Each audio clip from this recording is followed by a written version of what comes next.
Le 18 décembre, Journée internationale des migrants, la West Africa Democracy Radio a organisé, avec l'appui de ses partenaires, 2 rencontres pour échanger directement avec les populations au Ghana et au Niger sur la question de la migration, également faire le suivi de l'impact du programme Utiliser la radio pour lutter contre la migration, entamé le 4 octobre 2018. Au Niger, des jeunes se sont confiés lors de la Journée internationale des migrants. On a souvent dit que l'avenir c'est en Afrique. Les gens doivent être courageux et surtout avoir un esprit fort, de rester chez eux pour qu'ensemble nous puissions créer les conditions de vie et aussi d'association pour voir les voies et moyens dans lesquels nous pouvons nous en tirer. Pour moi, la migration irrégulière, c'est une mauvaise idée pour tout jeune. Et nous devons nous dire qu'en tant que jeunes Africains, nous devons essayer d'œuvrer pour la cause africaine d'abord, avant de faire un rêve qui va nous amener vers l'Occident ou ailleurs. Et maintenant, le meilleur des appels que je vais lancer, c'est que nous devons savoir que notre avenir, c'est l'Afrique. Ça se trouve ici en Afrique. Et nous devons essayer de limiter nos rêves aussi.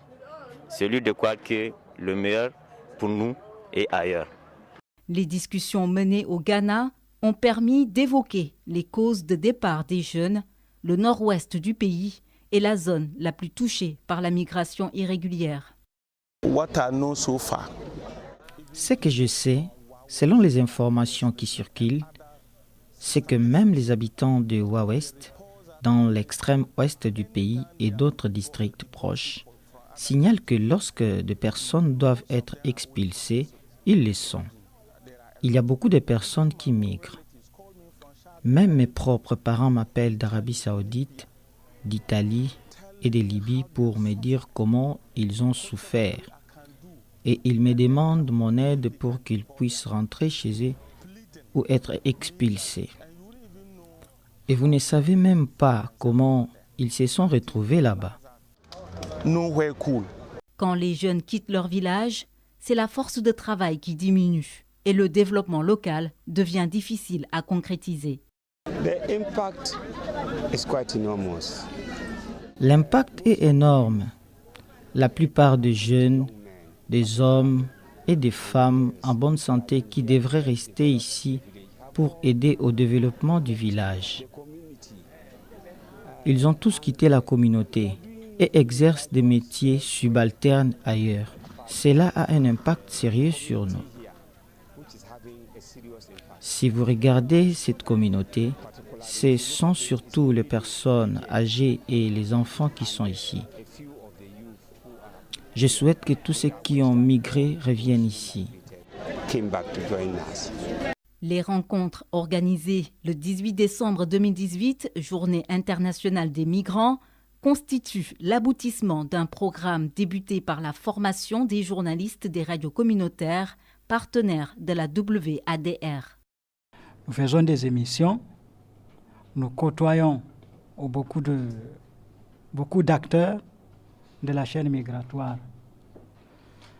Ce rappel nous permet d'élargir le champ de nos acteurs.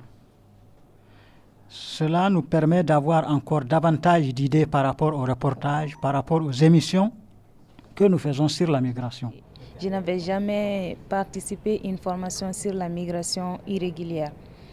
C'est à travers cette formation que j'ai pu comprendre beaucoup de choses sur la migration irrégulière.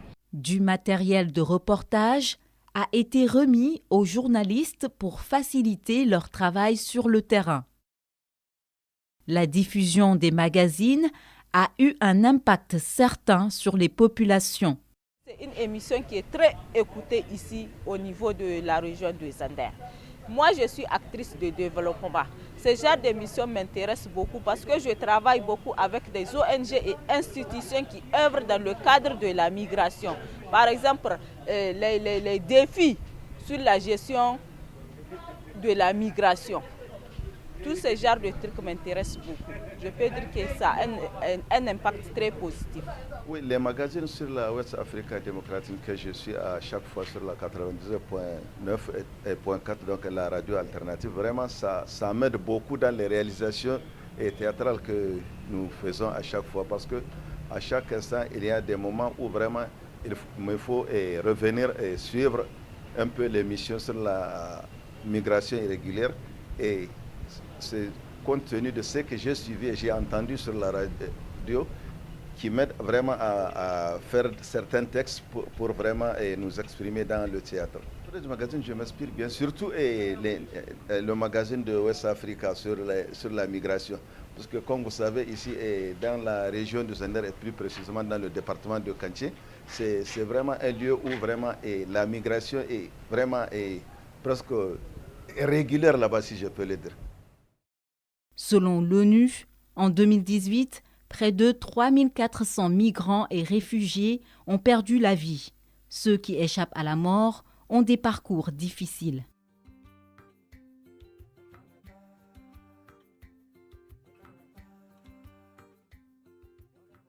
Le temps de guerre là, il y avait beaucoup de bandits qui t'agressent. En plus aussi, tu vois, on vient vous attaquer même dans les foyers. Parce que moi, j'étais avec un de mon frère, mais malheureusement, lui, on l'a tué là-bas. Le jour qu'il a préparé la dîner des migrants, c'est à cette nuit qu'on l'a tué. Parce qu'ils sont venus là-bas une attaque. L'attaque là, c'était très dur. Parce qu'à ce moment, on est de nouveau là-bas. En plus aussi, on ne connaît pas des situations. Mais on nous explique que la nuit, tu ne sors pas. Heureusement, j'ai trouvé que les policiers libyens les sont venus au foyer là pour aider les immigrants. Donc là, j'ai venu en plus, j'ai trouvé les policiers là-bas. Après, on m'a montré le corps de mon frère là, je l'ai vu. Dans les déserts, vous ne pouvez que prier et implorer Dieu pour votre survie. Parce que lorsque vous commencez les voyages, vous achetez peut-être des biscuits et de l'eau. Mais cela ne suffit pas pour ces 4 jours de voyage. Vous devez manger, et un autre problème majeur dans les déserts, ce sont les Arabes. Les Libyens qui ont des fusils AK-47, leurs armes, et ils nous ont frappés avec. Comme c'est là, juste pour le plaisir. Nothing. They just feel like that. Franchement dit, je parle avec les larmes dans les yeux, avec mes confrères qui sont en train de vivre ce spectacle en ce jour.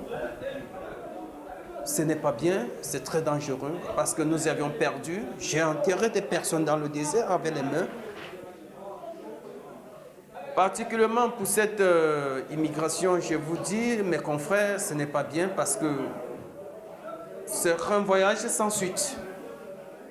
On ne sait pas, il y a la mort, il y a la vie, c'est une chance, mais une chance à 0,0% d'avenir. Parce que tu fuis le bandit, tu fuis le policier, tu fuis la population. Donc tu n'es que seul, et même ton propre frère que tu marches avec lui fait partie de tes dangers. Tout ce qu'on a, téléphone comme l'argent, on a donné tout. Même brosse à part, on ne laisse pas. Pas on ne laisse pas. Tes bombes habillées, prends tout. Premier barrage d'abord. Ils ont pris tout ce qu'il y a moi. Bon, si les déserts, ils veulent compter un des 7 barrages comme ça. 7 barrages sur les déserts. Mais on a réussi deuxième barrage maintenant. Ils n'ont rien vu ciment. Maintenant, ils ont commencé à me frapper maintenant. Ils n'ont rien vu ciment. Ils m'ont déshabillé, m'ont frappé. Après, ils m'ont laissé encore. Ainsi, sur les 7 barrages là, jusqu'à la destination là, on me frappe seulement, jusqu'à la destination. Mon lot à boire qui était avec moi, ils disent qu'il y a l'argent dedans, ils ont déchiré le bouton là, ils n'ont pas vu l'argent dedans, ils ont laissé ça comme ça. Tout biscuit là, ils ont déchiré tout dedans. L'Organisation internationale pour les migrations appuie les migrants qui souhaitent revenir dans leur pays d'origine. OIM a des projets qui sont des projets de formation aux migrants. Donc, ces formations sont basées sur le GERM, qui est gérer mieux son entreprise, et aussi aux techniques agricoles.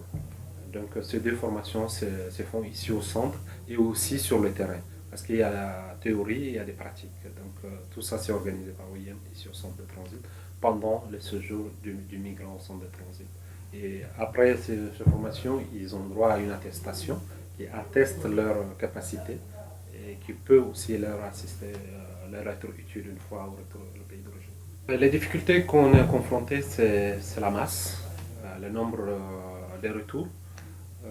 Les difficultés, je parlerai des documents, des migrants qui arrivent sans documents, qui veulent aussitôt rentrer parce que ils veulent pas. Les procédures pour eux c'est difficile, c'est long, mais aussi nous, de notre côté, c'est difficile de savoir qui est de tel pays. Il faut ramener les gens dans leur pays d'origine pour éviter tout autre problème, parce qu'on ne peut pas envoyer quelqu'un dans un pays qui n'est pas son pays, compte tenu des difficultés encore qu'il va subir. Il y a des pays qui ne facilitent pas, je peux me dire le terme, sur l'obtention des documents, qui prennent plus de temps, et leurs ressortissants ne comprennent pas. Pour eux, c'est la responsabilité de l'OIM, alors que l'OIM, de son côté, fait de son mieux, bien sûr, pour que tout le monde rentre au pays en sécurité. Un jeune Gambien a réussi à revenir dans son pays et a lancé avec sa sœur son propre entreprise. Since I came back from Libya, depuis que je suis rentré de Libye, j'ai dit à mes amis qui veulent migrer de ne pas le faire. Je leur dis d'utiliser l'argent du voyage pour créer une entreprise, de l'investir parce que vous risquez d'être expulsé. Depuis mon retour de Libye, je suis heureux parce que ma famille ne m'a pas abandonné. Elle m'a encouragé et m'a toujours soutenu. Mon frère m'a fourni 100 poussins et ma sœur 50. C'est ainsi que j'ai lancé mon poulailler avec 150 poussins. Je suis très fier de cette activité car aujourd'hui, j'élève 1000 poulets de chair.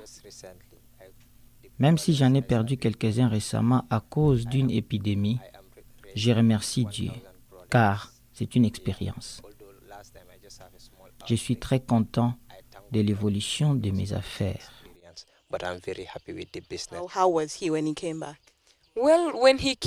Quand il est revenu, il était devenu gros et dur. Je ne sais pas si la prison a changé sa condition de vie, mais je voyais que quelque chose s'était mal passé. Sa peau était tout décollée. Il a pris des médicaments et des crèmes pour guérir. 2 semaines après son retour, il se cachait encore pour que personne ne sache qu'il était revenu. Je l'aidais et le motivais pour lui montrer que ce n'était pas la fin de la vie, qu'il y avait des choses que nous pouvions faire. Avant son retour, j'avais un petit projet avicole avec une 40aine de poussins que j'avais démarré avec l'intention de le développer. Lorsqu'il est revenu, nous l'avons engagé dans cette affaire pour qu'il pense à autre chose.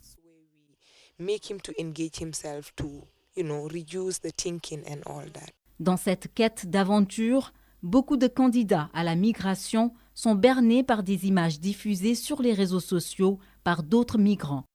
Nous travaillons dans ce domaine depuis plusieurs années et puis avec des jeunes, on voit qu'effectivement ils utilisent énormément les réseaux sociaux pour pouvoir avoir des informations sur la migration. Ils cherchent même à avoir des prix pour faire ce voyage-là. Ça, c'est un. L'autre aspect également, ils cherchent des informations par rapport aux éventuelles difficultés qu'ils peuvent rencontrer en cours de route. Nonobstant tout cela, les réseaux sociaux également mettent souvent en relief les migrants qui sont partis et qui ont réussi. Parce que souvent, nous, on voit des vidéos, on voit des témoignages de migrants qui sont partis, qui ont réussi. Et ça peut impacter négativement dans la vie des jeunes à risque qui sont à Kolda et qui hésitaient de partir. Et ça peut les pousser vers la migration. D'autres raisons poussent des jeunes à migrer de manière irrégulière. Je pense que beaucoup de jeunes ne font pas preuve de créativité car dans le pays, il existe des opportunités que les jeunes peuvent explorer.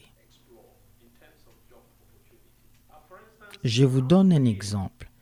Il s'agit d'une communauté agricole. Et lorsque j'étais jeune, nous avons aidé à financer notre éducation en participant à des activités agricoles. Aujourd'hui, certaines opportunités qui existaient sont toujours présentes. Mais les jeunes ne sont pas attirés par ce genre d'opportunités, peut-être en raison de la technologie et du développement. Les jeunes sont attirés par d'autres domaines et c'est l'un des défis.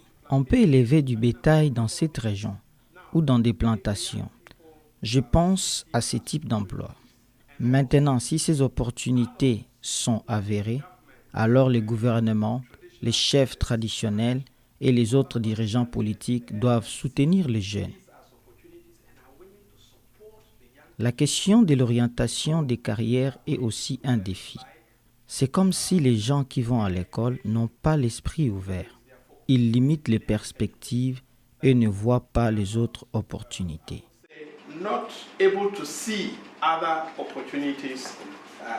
Migrants, c'est dû à la pauvreté. La pauvreté est due aussi à le manque d'emploi. Mais on a une chance, peut-être 25% de chance de réussite. Il y a d'autres qui parlent d'insécurité, c'est pour ça que Diamagogue dira. C'est pas ça. Moi, j'ai été victime. Combien de fois? On m'a cassé ma main là. On a pointu de l'arme 3 fois sur ma poitrine.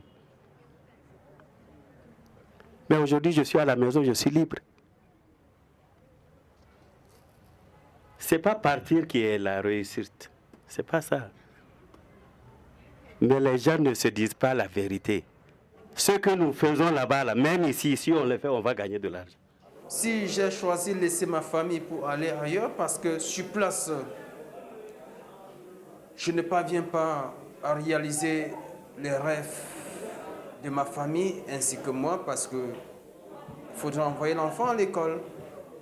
Il faut manger la famille, la maman dépend de moi. Le papa, il est déjà en retraite et tout. Je suis l'aîné de la famille. Qu'est-ce que je peux faire? C'est d'aller chercher mieux ailleurs, parce qu'au pays, tout se passe par négociation. Je n'ai personne. Il faut être fils du délégué ou du ministre ou du député pour pouvoir être intégré. Quand le projet d'entrée en Algérie, en Libye ou en Europe échoue, certains migrants irréguliers s'appuient sur l'accompagnement de l'OIM pour revenir dans leur pays d'origine, ce qui n'est pas toujours simple.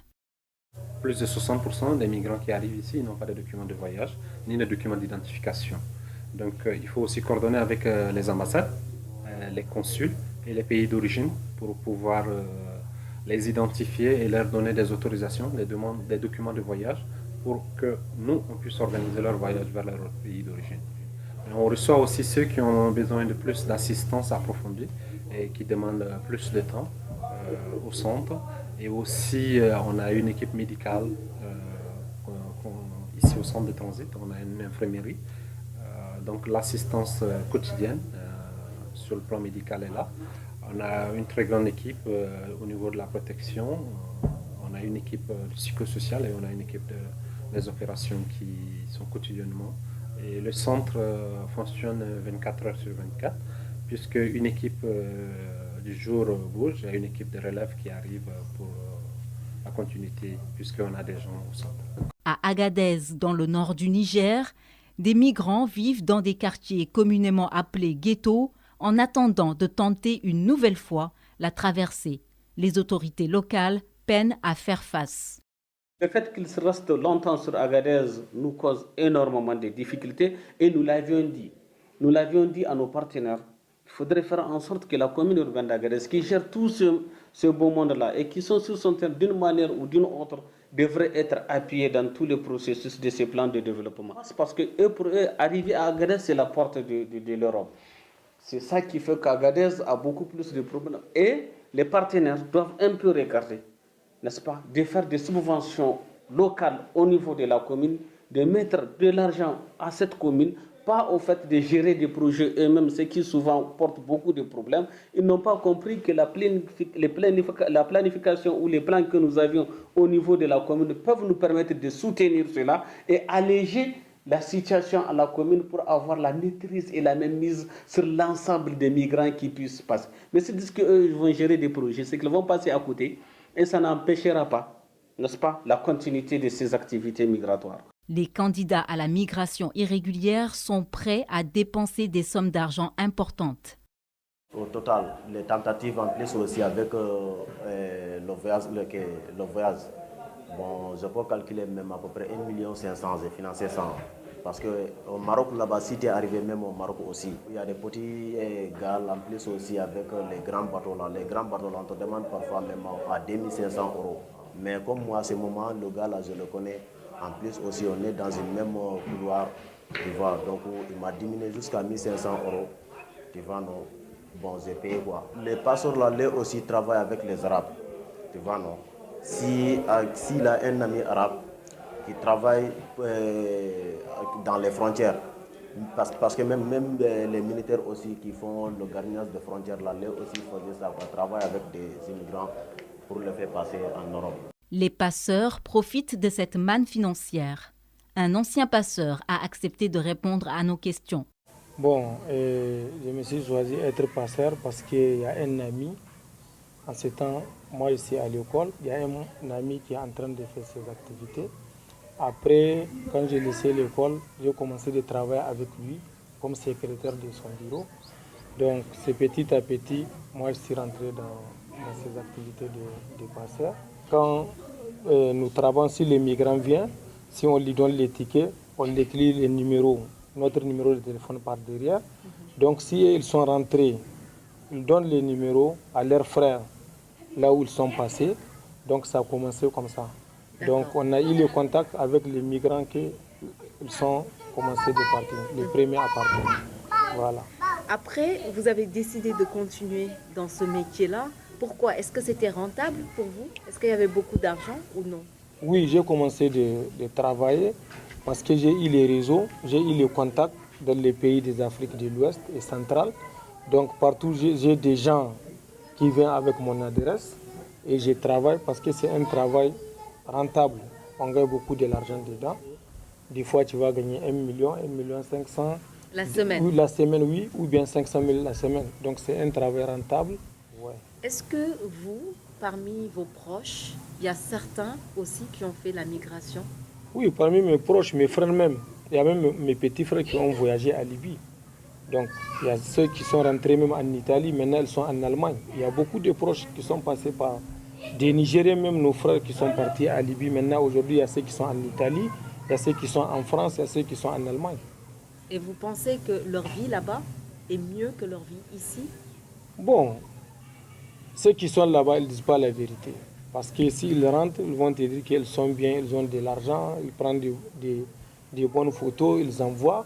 Donc nous, on sait que si tu n'as pas eu les papiers, tu ne seras pas à l'aise. Comment lutter contre la migration irrégulière? Il faut, je pense, retourner à la base pour lutter contre la migration. Parce que si vous restez dans des grandes conférences aux Nations Unies, au niveau de l'Union européenne, pour dire que vous allez lutter contre la migration dans votre pays, alors que vous savez pertinemment qu'au niveau de votre pays, 80%, 90% de la jeunesse est là, elle ne fait rien, c'est un problème et c'est difficile. Donc moi, je pense que ce qu'il faut faire, ce que les gouvernants doivent faire, ce que nous, chacun entre nous devrait faire, c'est de voir maintenant quel appui nous pouvons apporter au niveau de notre jeunesse.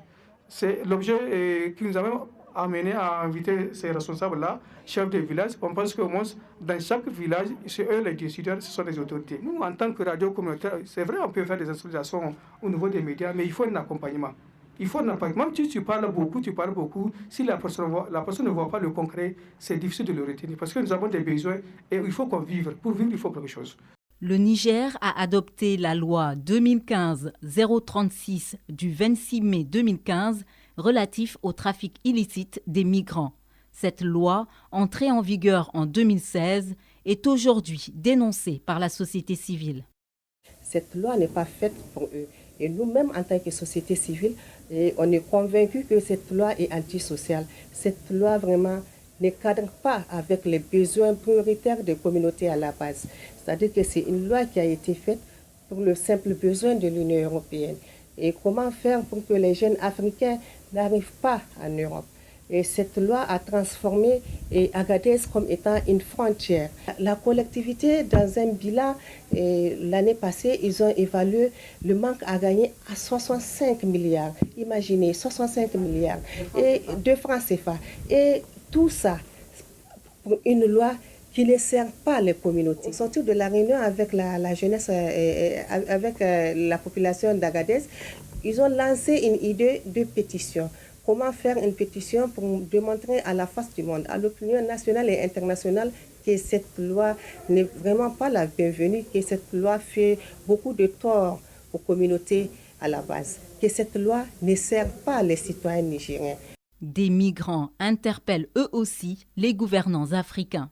Je demande à tous nos chefs d'État, à tous nos ambassadeurs dans le monde entier, ouvrez le passage à tous les Africains d'aller émerger dans la légalité des choses. Ne fermez plus, c'est parce que les visas sont bloqués.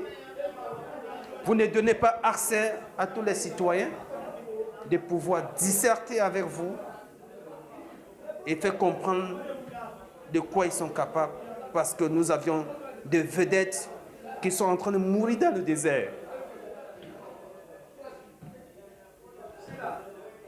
Avec des liens qui pouvaient présenter à ceux qui sont en train de venir en arrière. Si je parle aujourd'hui, c'est parce que j'ai des remords. J'ai des remords. Les flux migratoires légaux obéissent aux normes définies par les pays d'accueil. Ces normes sont très diversifiées selon les pays d'origine de ceux qui circulent, la durée et le motif du séjour, ainsi que le caractère volontaire ou contraint de la migration.